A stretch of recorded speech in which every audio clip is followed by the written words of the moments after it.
சகோதரர்கள் எல்லாம் post office முற்றுகையில போராட்டத்தில் ஈடுபட்டு இருக்காங்க. நேத்து ஒரு வார்த்தை கேட்டார் சுப்பிரமணிய சுவாமி, பொறுக்கின்னு ஒரு வார்த்தை சொன்னதுக்கு மாநில செயலாளர் தமிழிசை சவுந்தரராஜன் என்ன சொன்னாங்க, அது கண்டிக்கத்தக்கது அப்படின்னு சொல்லி சொன்னாங்க. இன்னைக்கு ஒரு லேடி ஓசி செக்ஸ் உறவுக்கு கூட தான் இவ்வளவு பேர் கூடுவாங்க அப்படின்னு சொல்லி இந்த போராட்டத்தை ரொம்ப கேவலமா கொச்சப்படுத்தி இருக்காங்க. இத பத்தி இங்க இருக்கிற மகளிர்களையும் சரி, தமிழச்சியும் சரி, தமிழர்களையும் சரி இவ்வளவு அவமானமா கேவலமா பேசியிருக்காங்க. இத பத்தி நீங்க எதுக்கு எந்த நியூஸ்லையும் போட மாட்டேங்க? நேர்பட பேசல.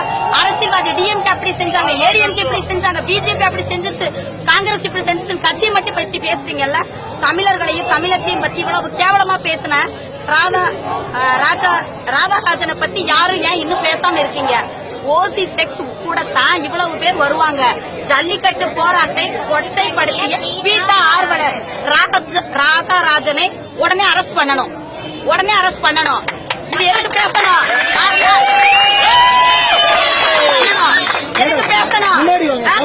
எதுக்காக இதை பேசணும்?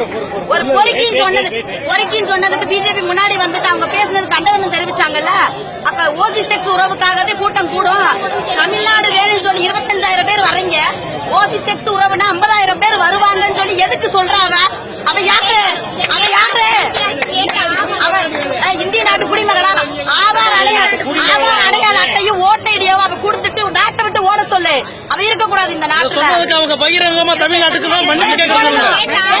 மன்னிப்பு கேட்கணும். மிருகங்கள் கூட இருந்தா மனிதத்தை மறந்துருவாங்களா? மனுஷங்க எப்படி வேணா பேசுவாங்களா?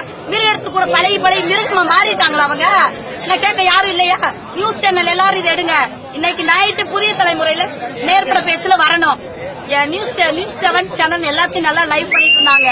நியூஸ் 7 சேனல் இத பத்தி கண்டிப்பா பேசணும். எந்த சேனல் இத பத்தி பேசல? எஃபில போடுறீங்க, வாட்ஸ்அப்ல போடுறீங்க, ஏன் சேனல்ல போட மாட்டேன்றீங்க? என்ன பயமா? ஒரு தமிழச்சி நான் கேக்குறேன், எதுக்கு இத்தனை தமிழச்சி சும்மா உட்கார்ந்து இருக்கீங்க? எல்லாரும் கேளுங்க.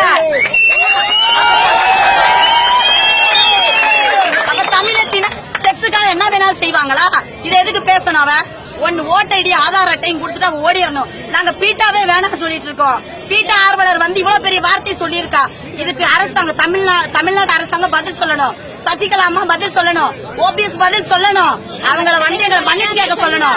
தமிழச்சி முன்னாடி நாங்க இத்தனை தமிழச்சிகள் இருக்கோம்ல, இத்தனை தமிழர்கள் முன்னாடி அவங்க மன்னிப்பு கேட்கணும். இல்லைன்னா நாங்க இதை விட மாட்டோம். இதை எல்லாரும் ஃபார்வர்ட் பண்ணுங்க. எல்லா நியூஸ் சேனல்ல டெலிகாஸ்ட் பண்ணுங்க.